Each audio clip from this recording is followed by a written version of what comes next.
The nurses come every day to check on you. Just check if you've got any symptoms or anything, or if there's anything wrong.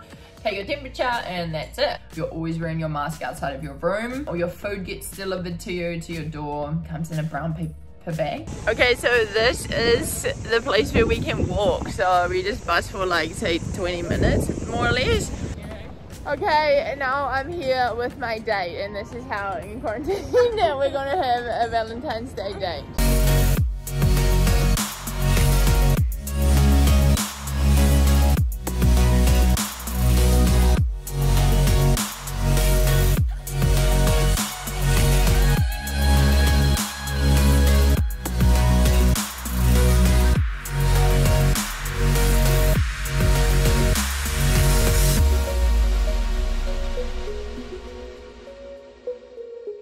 Hey, kia ora, kia onda, bienvenidos a mi canal, welcome to my channel, what's up?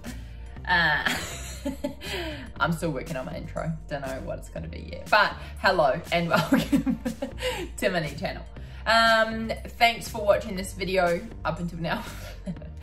Thanks for watching this video, thanks for clicking on it, thanks for being here on my channel. If you like my shit, subscribe. If you want to give me a like or a comment or have any questions, always just do that.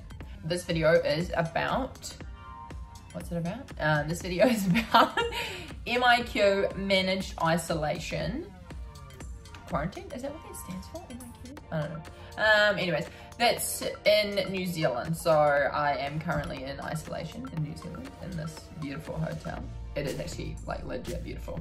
I just came back from Mexico. I've been over there for about 1.5 years, and I mean, it's time to come home to see my family. So I'm gonna explain the process of how this all works. I think that not many people know, or people want, I don't know if people want to know, but I mean, if you're watching this video, maybe you do. Number one, you have to get a spot on the MIQ website.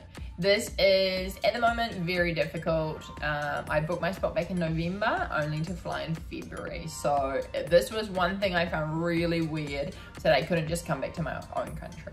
I mean, I wasn't in a hurry, so it was also not a bad thing, but there is people trying to get back here for all sorts of reasons, and it's like, it's just not possible for the time that you need or whatever. So this is the one thing that you start with. Then you book your flight, then you get your COVID test, and I flew from New York, so that's deemed as a high risk area.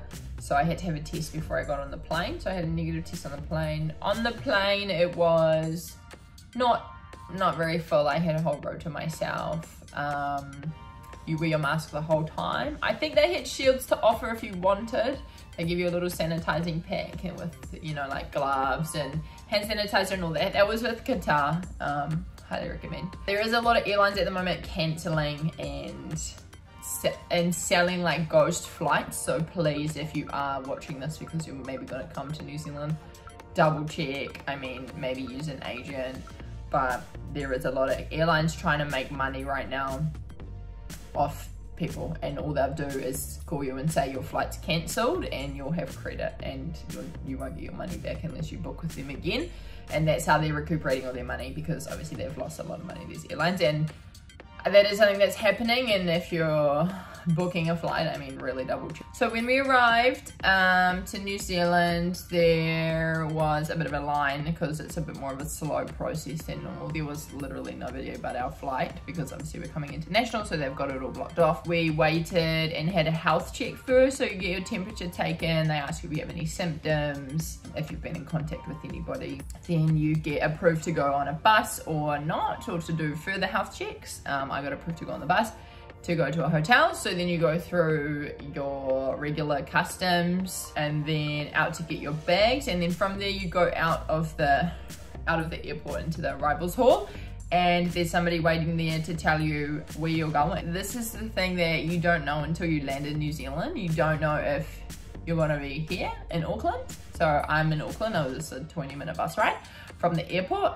Some people are getting bused to Hamilton, some people are getting bused to Rotorua, some people are getting flown to Christchurch. So that's where our MIQ, that's where these MIQ hotels are. And it's just the luck of the draw. It depends, doesn't matter where you came from. I don't think there's a system. Everybody seems to go wherever it's like if there's space, that's where you go. So we lined up and I got sent to the Grand Mercure in Auckland CBD. We got on the bus with other people who were coming to the same hotel. We waited at the hotel. When we got off the bus, they blocked the footpath off. It was quite early in the morning, so there wasn't really anybody there, but they block off the footpath for us to walk across. So there's no way that it can be like cross-contaminated or anything if somebody was to be positive. We waited in line and we spoke to the hotel staff and the nurses. So the nurse informed us that day 0, there is a test. So the day that we arrive, it's day 0 and you get tested because I came from the USA.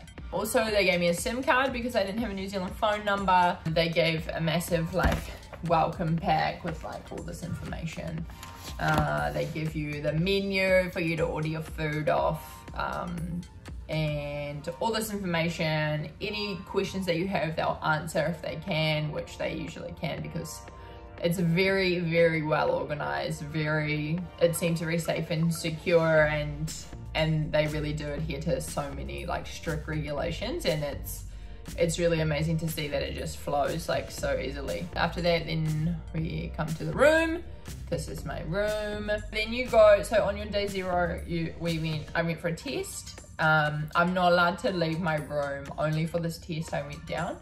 Got the COVID swab in my nose. And then they text you your results. So I got them with like 36 hours. And then the next day the nurse comes and checks you again, double checks that your results are negative, and then gives you a blue band. So this blue band means that you can leave your hotel room. You can go to the balcony, on the walks, or down to the lobby to walk around. That's all the reasons that you are allowed to leave. Like, there's nothing else to do. You can't go, there's no gym, there's no walking outside or anything. But it gives you that freedom. So anytime you go outside, they always check if you've got your blue band. So yeah, then I went for a walk. Okay, so now it is time to go on a walk. If you want to come with me, let's go. We wait down here in the lobby kind of area before getting on the bus. You have to sanitize your hands. They have sunscreen as well. And then we kind of file onto the bus with our 2 meters in between us. Everyone's wearing masks. Off we go. We go on a bus to a park. Every second day you're allowed to go. They go out there for an hour. You walk around for an hour on the grass. There's other hotels that share the same thing. It's like this. Okay, so this is the place where we can walk. So we just bus for like, say, 20 minutes, more or less. There's 4 different hotels that share this area and all these cages. It's kind of like a paddock for animals. But, I mean, we get to come out here in the sun, take our shoes off, walk on the grass. We're here for like an hour.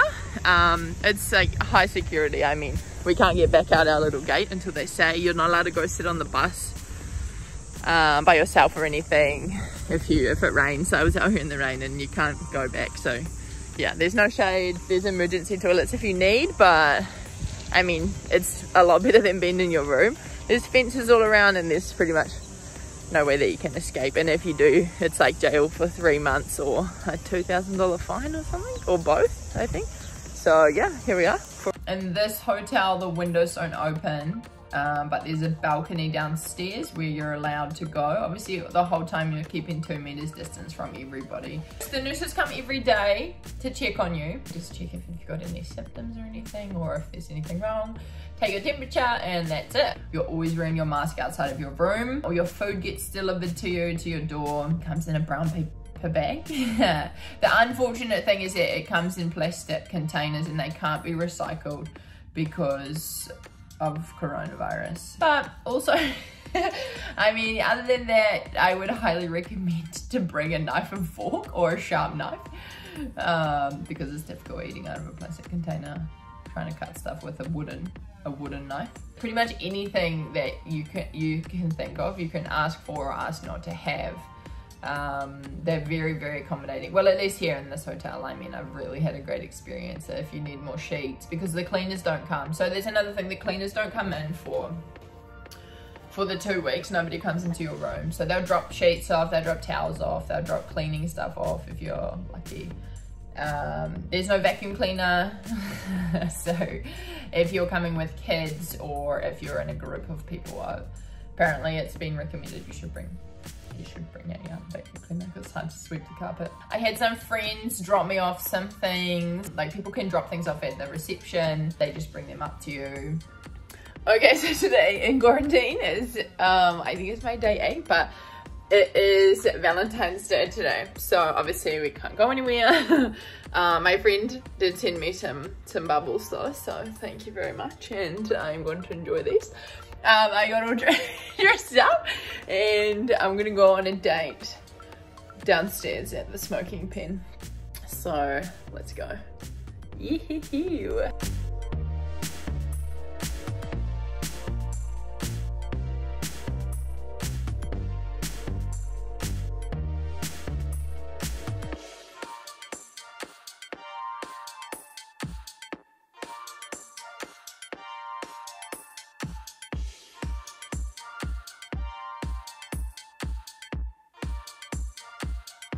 Yeah. 703, Nicola. 703. Thank you. And here she is! My Valentine's Day! Don't get too close to me though. I was about to hug you. I was like... Okay, and now I'm here with my date, and this is how in quarantine we're gonna have a Valentine's Day date. So Happy Valentine's Day. Happy Valentine's Day. I would have brought you some champagne, but I'm pretty sure I'm not allowed. So I know, I was gonna bring you something. I'm gonna too, drink it but myself. I'm gonna make you a card. Oh, a virtual card.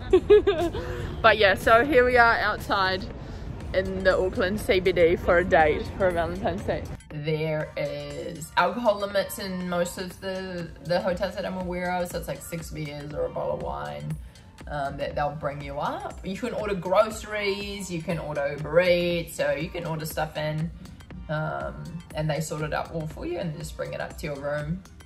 Fast forward to day 12, which is tomorrow for me. So this is my day 11. So tomorrow I go to get my 3rd test since I've been here in New Zealand. So day 12, I do a test, and they, after they take the test, they cut this band off and then stuck in my room. So day 12, if it's returned negative, which I mean, I'm pretty sure it's gonna be, then on day 14 I get released. If it isn't, then you have to stay for another 14 days. So I really hope that that's not the case. But we'll see, wait here. But this whole experience has been, it's really a little, before it's a little bit unnerving, before it's like kind of, oh my gosh, 2 weeks in a room by yourself or with your family or whatever it is. But it's, for me, the hardest thing has been no human contact. Like I have made friends with some people from the other rooms through friends that knew each other, and you know, we can go out for the walks at the same time, but obviously you're 2 meters apart. You can go down to the balcony and chat with people. Everybody's like so friendly and nice, and all the staff have been amazing. If I could give any advice for people doing this or coming to do it, it's like, you definitely reach out to people who you need to call. In this pack as well, there's a lot of numbers. If you don't have a lot of support network, there's a lot of numbers you can call just to talk to people. I highly encourage, if there's a walk, if there's somewhere to go outside, like get some sunshine, try to do some exercise, eat a little bit healthy. Like these things really help your mental state as well, because it is, I mean, 2 weeks, it's a long time to be by yourself.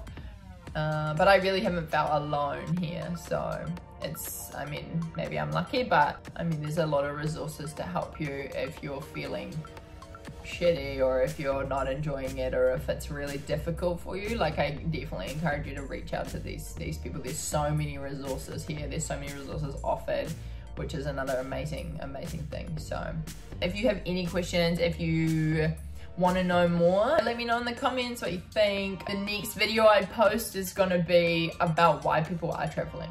Why are people in MIQ? Why aren't they shutting the borders? Why are people out and about? Why aren't people just staying where they are? It's the middle of a pandemic. So I think this is something that's even interesting to me, and I want to try to showcase it. So I've spoken to a few people here, and yeah, if you're interested, that's gonna be my next video. If you like this video, just give me a like. If you like my channel so far, it's very, very new. hit the subscribe button for more videos. They're not all going to be inside talking like this. This is very rare for me. Si tú hablas español, yo tengo un otro canal, se llama La Jirafita. Y yeah. Thank you so much for watching this video to the end. I will see you soon, my little giraffes.